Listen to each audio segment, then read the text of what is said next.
Živjo, upam, da ste dobro, da ste zdravi. Danes bom jaz spregovorila o dveh zelo enostavnih zadevah in to je, kako zaspati in kako se zbuditi. Zakaj je to tako pomembno, vam bom razložila zdajle v par stavkih. Nekateri ljudje gredo v posteljo, se uležejo, ne razmišljajo o ničemer in zaspijo. Njihovo spanje je globoko, trdno in zjutraj se zbudijo spočiti. Drugi ljudje gredo v posteljo, se uležejo in začnejo premišljevati.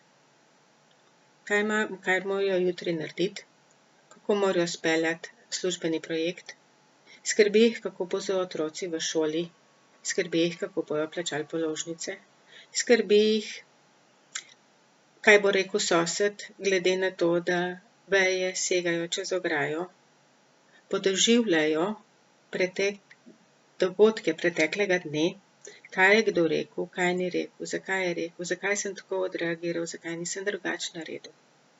In namesto, da bi zaspali, se vznemirijo. Ponoči so vse stvari hujše in ponoči so vse stvari še bolj grozne. In ponoči ne moremo rešiti niti ene zadeve. Torej, ko takemu človeku uspe zaspati, je njegov spanec zelo nemiren. Lahko ima celo nočne more. Ponoči se zbuja. Ponovno ne more zaspati nazaj, zato ker ponovno premišljuje o 1001 problemu, ki ga ne more rešiti ob 1, ob 2 ali pa ob 3 zjutraj. In kaj se potem zgodi? Da zaspi tam ob 5, 6 zjutraj in ob pol 7 zvoni budilka in mora že vstati. In vstane povožen. In ne samo to, še preden se zbudi, vsi problemi že planejo nanj. Telo še ni zbujeno, v možganih, v umu se pa že vse dogaja. Ko vstanemo po taki noči, nismo spočiti. Ko nismo spočiti, smo bistveno bolj občutljivi. Ko smo bolj občutljivi, prej pride do nesporazuma in do kratkega stika z ostalimi ljudmi. Nimamo več pod kontrolo našega uma, kar pomeni, da ima svojo veselico in svoj žur. In tako mi začnemo dan. Ker je tega na vse zgodaj čist preveč, se zbudimo z jutranjo tesnobo. In kaj je jutranja tesnoba? Jutranja tesnoba je en sam strah pred neoprijemljivim, ne vemo, kaj nam grozi, telo se na vse načine brani, opozarja nas, ne da bi imeli mi eno samo stvar, za katero bi mi lahko rekli, evo, to moram rešiti in bo boljše. Ne, na nas se na vse zgodaj lahko že zgrne cela gora problemov, ne da bi znali en sam problem točno definirati. In tako se mi znajdemo v začaranem krogu. Cel dan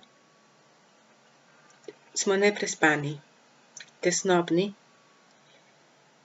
begamo, skrbi nas, trudimo se in več ali manj prihajamo v konflikte, ker nas ljudje ne razumejo, ker imamo nizek tolerančni prag, ker smo občutljivi, ker si preveč stvari ženemo k srcu. In potem pride ponovno noč in spet ne moremo zaspati, ker smo imeli tak grozen dan. In potem se celo noč premetavamo in spet težko zjutraj vstanemo, kot da bi nas povozil traktor ali pa cel vlak. In se zbudimo z novo tesnobo, zato ker nimamo notranje moči, nismo spočiti, nimamo občutka varnosti, da bomo zmogli dan. In tako se mi znajdemo v začaranem krogu.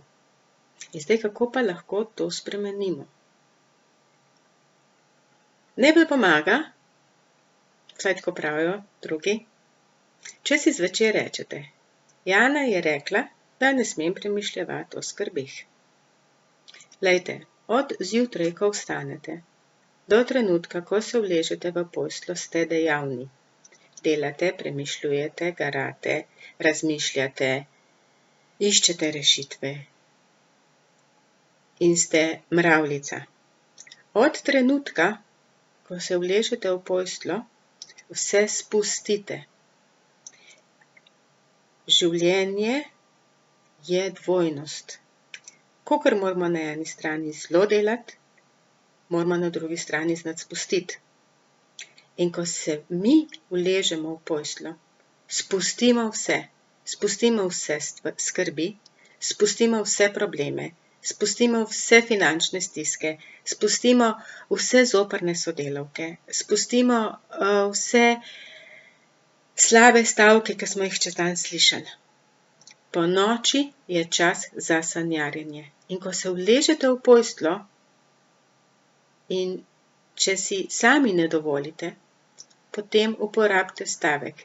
Jana je rekla, da mi zdaj ni treba misliti na nič drugega, samo na tisto, kar želim.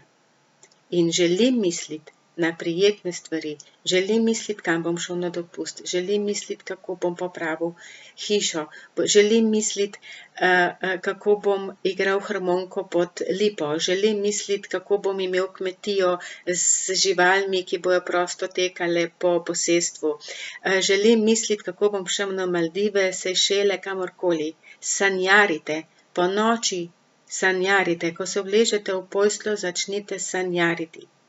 In boste videli, kako mirno boste zaspali.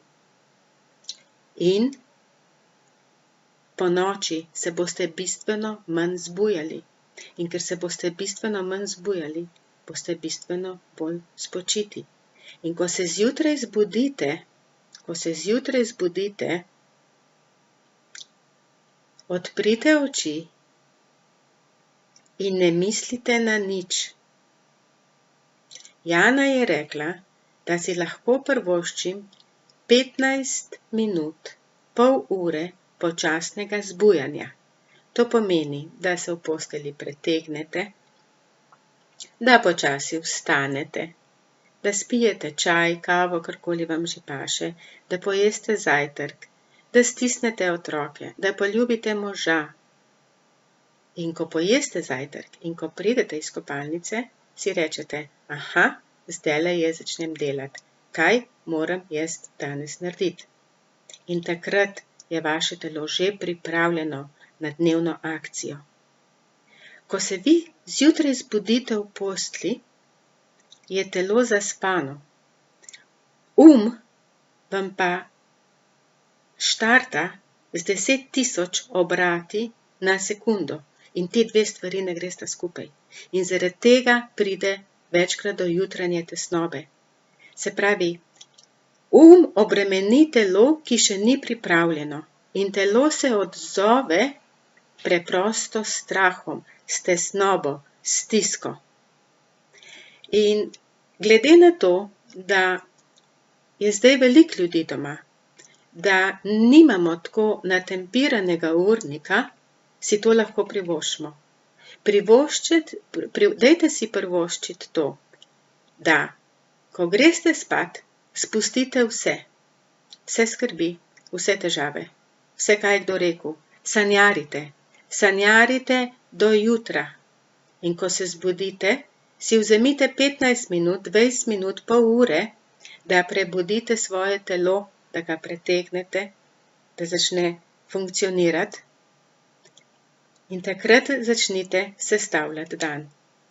In dan bo bistveno bolj učinkovit, zato ker boste manj utrujeni, manj znervirani, z višjim tolerančnim pragom, kar pomeni, da boste manj občutljivi in manj prihajali v konflikte.